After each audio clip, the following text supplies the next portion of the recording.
Welcome back to Winning Law. I'm attorney David Nguyen with offices in Houston, Texas, and today is going to be a very quick video concerning change of address requests with immigration. So U.S. immigration laws state that if you're not a U.S. citizen, you have to notify the government if you move within 10 days. This means that if you change your apartment, if you move to a new place, if you relocate, you have to inform the government. So there are 3 general ways that you can update your address or notify the government that you have moved. The first way involves just going online and filling out the online AR-11 alias change of address form. After you complete it, you'll receive a confirmation page on the website and a confirmation email. The second way that you can update the government about your move is that you can actually print out the form, and then once you complete it, you'll mail it to the address listed at the bottom of the form. The third way that you can update the government about your address is if it involves a pending case or a case that you have already filed but have not received a decision. In this situation, if you hired an attorney, your attorney can fill out the form G28, notifying the government that they're representing you and that your address has changed. These are the 3 ways that you can update the government about your address.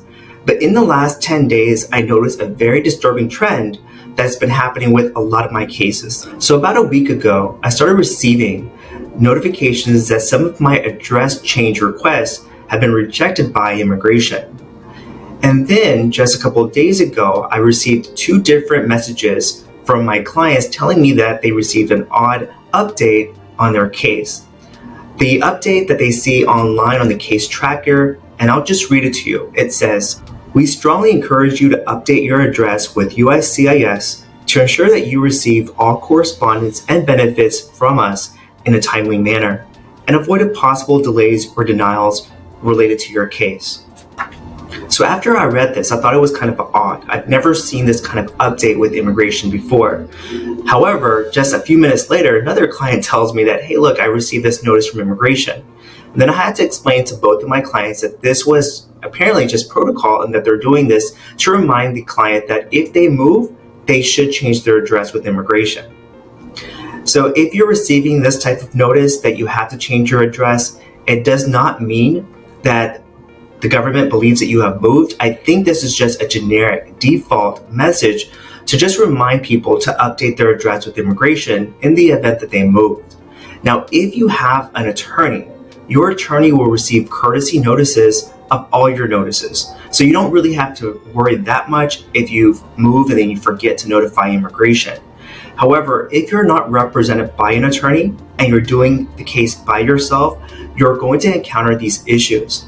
So starting last week, I noticed that immigration was rejecting some of our office's change of request forms that we sent in for our clients. I thought this was just a fluke because I noticed that it happened one time, then it happened again, and I was just thinking it was a training issue at the immigration office. However, when it happened 4 times, I noticed that this is a trend. Now, I want to remind everyone that if you change your address, usually it's very seamless and the government does get it correct. But I do think there's an issue right now with immigration on their handling of certain cases. I noticed that these rejections were happening to 3 different types of cases. They were happening to VAWA cases, U petitions for victims of crimes, and T for trafficking victims. Now, if you have one of these cases, your file is confidential, meaning that it's very hard for someone to make an inquiry on it. And I think this is where the problem lies, because when you're making these address changes, something is going on to where the person is unable to process that address change. In these situations, we did notify the government through a different and alternative route of the address change.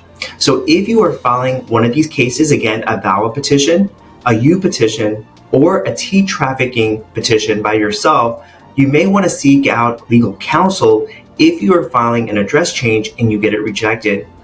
I'm not sure exactly what's going on, but I noticed that there was a mention of this on the American Immigration Lawyers Association's website discussing these erroneous address change denials. So I'm really not sure what's going on with immigration and why they are not processing these address changes, but this is an issue that you should recognize and you should be concerned about, because if you file the case yourself, you're going to have issues if the government is unaware that you moved, because if the case receives a request for evidence, a notice of intent to deny, and they send it to your old address because they did not have your new address updated, you're going to have serious issues because the case can be denied.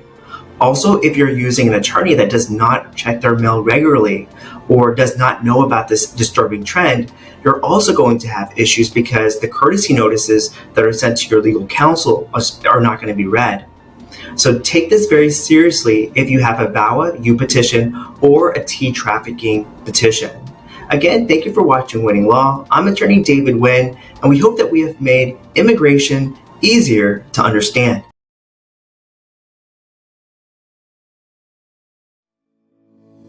At David Nguyen's Law Office, we are here to help you. We bring families together through immigration. And on the other hand, we help you find solutions. All your legal needs in the hands of people who care, who are there for you. We'll take care of your loved ones at the law office of David Nguyen.